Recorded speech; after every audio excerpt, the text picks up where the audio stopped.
하셨던 말씀, 업무를 좀 조정하고 소속을 바꾸자 얘기하셨어요? 네. 그거 조금 자세히 얘기해 보실래요? 저기 국방부에서 섭섭해 하실 것 같은데? 옆에 보니까 밉지 않으세요? 탈출하려고 그래요? 제가 의원 시절에 이 방위사업청을 보존하고 지키기 위해서 아주 심혈을 기울였는데 오늘 의정활동 해야겠는데.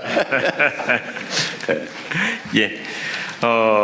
우선 그 최근 캐나다 잠수함 사례에서 보는 것처럼 간단하게 좀 해주세요. 너무 예. 길게는 말고. 네. 국제 방산 시장 환경이 대단히 많이 바뀌어서 절충 교역에 대한 요구도 방산과 비방산을 섞어서 요구할 정도로 환경이 많이 바뀌었고 네. 그런 그 국제 환경 변화에 대해서 국가 전 역량이 집결되어야 되는 필요가 있는데 네. 이걸 지금은 비서실장님을 여기 전략 특사로 임명해서 이 변화 환경에 적응을 하고 있지만 이게 언제까지나 지속적 체계적으로 이렇게 대응하기는 어려운 것이기 때문에 네. 상시적 조직 체계 개편이 필요하지 않겠냐 하는 것이고요. 네. 그리고 처음에 방사청 출범은 사실은 획득을 중점적으로 조직이 편성됐는데 이제는 국정과제 자체가 방산 4강에 맞춰질 정도로 큰 패러다임 전환이 있기 때문에 그 패러다임에 맞는 행정 개편이 필요하겠다. 그렇다고 한다면 차제에 여기 차로 승격해서 전 부처에 대한 조정과 역량 결집 이런 게 하게 했으면 좋겠다는 것이고요. 네. 그리고 이제 이렇게 하는 김에 저희의 업무 그 내용 속에 군 소요에 대한 획득만이 아니고 어제 대통령님께서 소방 그 산불 헬기와 국가연 공동개발 말씀을 하셨는데 네. 그 전 부처에 흩어져 있는 헬기나 함정처럼 전쟁 시 동원 자원이 될 수 있는 그런 그 국가 자원, 국가 방위 자원에 대해서도 통합적인 사업 관리를 할 필요가 있다고 생각되고요. 그런 통합적인 사업 관리를 한다면 국가연과의 공동개발 문제는 자연스럽게 해소되는 문제라고 생각을 합니다. 그래서 기능적으로는 그런 그 전 부처의 획득 그 사업에 대한 통합적 관리라는 측면, 그리고 방산 역량을 획기적으로 늘리는 네. 그런 측면에서 말씀드리는 겁니다. 핵심은 이게 국방부 산하의 방위사업청은 무기 조달, 예. 구매, 조달 이런 예. 것만 주로 했는데 예. 이제는 연구개발 또 협업. 원래 획득 속에는 구매와 연구개발을 다 합쳐서 획득이라고 하고요. 이제 그 방산 수출은 사실은 획득의 파생적 기능처럼 그동안 다뤄져 왔던 게 사실인데 이제는 적어도 이게 균형적인 그 사업이 되었다는 것입니다. 내부 토론 안 해보셨죠? 내부 토론 아직 안 해봤습니다. 제가 처음 듣는 얘기인데요. 방사청장님 좀 미움받으실 것 같아요. 사실 방위사업청은 획득, 그러니까 예전에 린다김 등 여러 가지 방산 비리 때문에 방위사업청이 2006년도에 출범을 했는데 그때 획득과 R&D 연구 개발이 양대 축이었습니다. 근데 R&D 연구 개발을 지난 정부에서 국방부로 그걸 가지고 올라간 걸 제가 그걸 막았었거든요. 그러면 이게 방위사업청이 껍데기가 되기 때문에 R&D 연구 개발을 가지고 오면은 또 다른 제2의 비리 사건이 터질 수 있다. 그래서 그건 안 된다. 방위사업청에 놓는 게 맞다. 주축이 획득과 R&D 연구개발입니다. 근데 R&D 연구개발인데 이 분야에 대해서 지금 청장님이 말씀을 하셨기 때문에 한번 여러 가지 토의를 한번 해볼 필요가 있다 생각합니다. 그러니까요. 오늘 여기서 결정 날 건 아니고 일종의 제안이니까 한번 고민을 해보는데 지금 이게 이제 방사청이나 국방부 단위에서 처리가 안 돼서 지금 비서실장을 방위산업 특사로 해가지고 지금 대외 무기거래 분야는 좀 일종의 협의랄까? 이런 걸 하고 있는 중인데 이게 지금 그러니까 국방부의 단독 사업을 하기는 너무 광범위하다 업무가 그런 얘기죠. 예.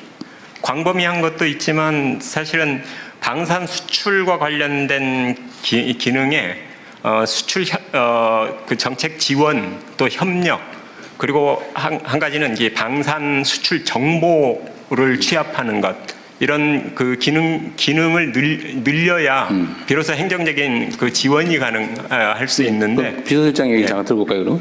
네, 뭐 지금 이제 예전에 방위산업은 무기를 사고 팔는 요 단순한 관계에서 이제 국제시장이 엄청 많은 비용을 들여서 우리가 무기를 판매하려고 하고 있는데 반대급부로서 경제적 지원이라든지 산업 수출이라든지 이렇게 복합적으로 네. 논의되고 있는 게 사실입니다. 그래서 그런 부분에 여러 가지 환경이 좀 달라지기 때문에 국방부 장관님과도 충분히 좀 논의해서 네. 향후에 좀 고민해 볼 필요가 있다고 생각합니다. 그러니까 저도 이번에 이제 순방을 다니면서 정상들과 얘기를 좀 해보면 사실 방위 분야에 대한 관심들이 상당히 높고 특히 대한민국 무기 체계에 대한 선호도가 엄청 높아요. 대신에 단순 구매는 안 한다. 뭐 대체적으로 당연히 현지 생산해라, 대응 구매해라. 또 주변 국가와의 외교적 관계는 어떻게 되냐. 예를 들면 뭐 사거리 문제는 어떻게 해결할 거냐 등등 매우 복합적이더라고 보니까 만들어 파는 정도가 아니고 하여튼 외교부 그다음에 산업부 왜냐하면 그쪽이 현지 뭐 산업 기술 지원을 해줘야 되기 때문에 하여튼 그런 복합적인 요소가 있긴 한 것 같아요. 그렇습니다. 예. 그래서 하나의 무기 체계를 어떤 부처가 혼자 할 수 있는 시대는 아니고 유관 부처가 시스템으로 유기적으로 이렇게 움직여야 됩니다.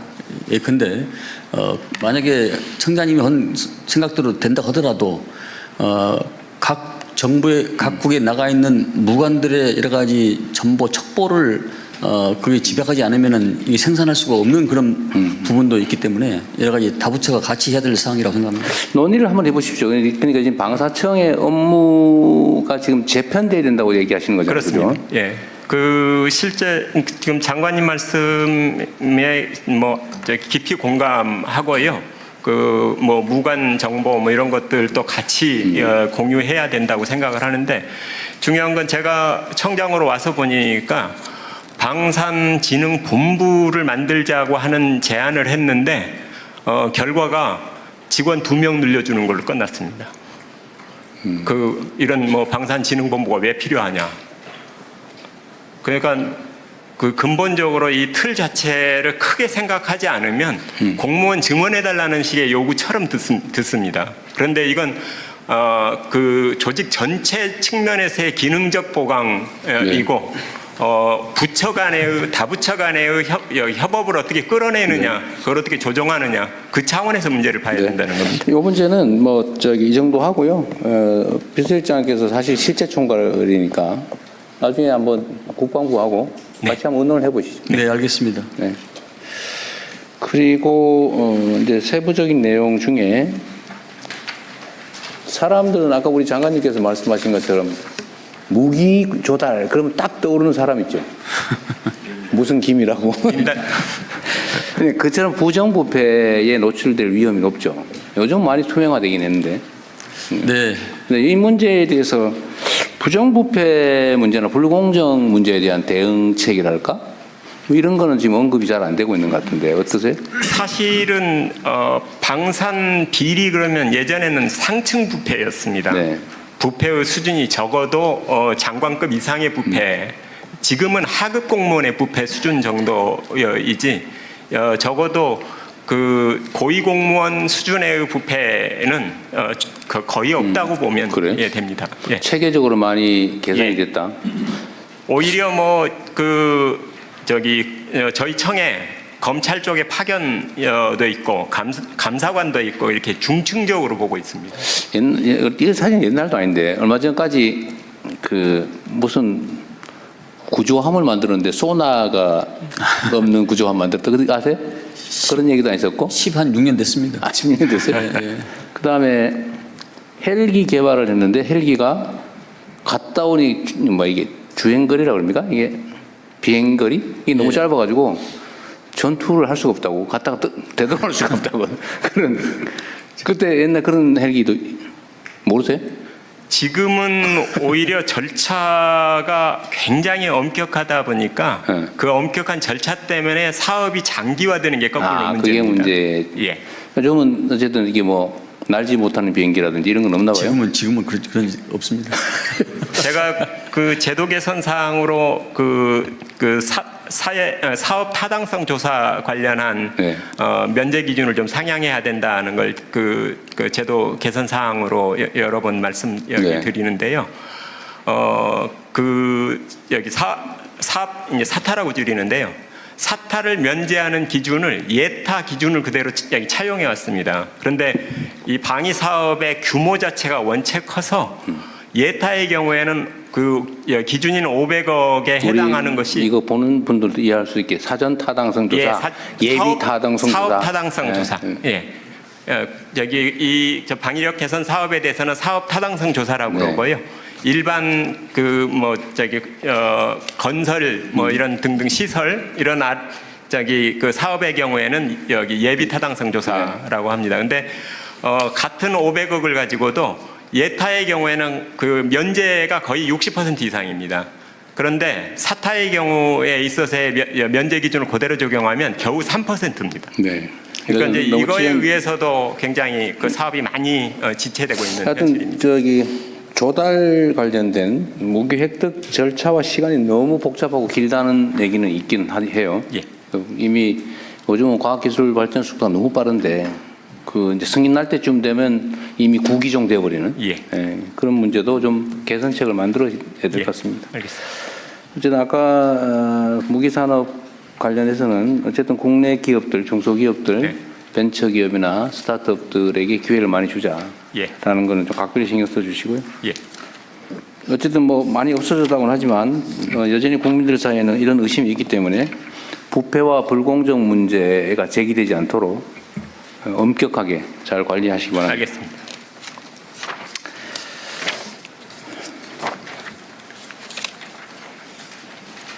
여기 84페이지에 뭐 재밌는 얘기들 많이 써놓으셨던데 획득 절차 얘기는 제가 말씀드렸고 계약 제도를 복수 낙찰제를 도입하자.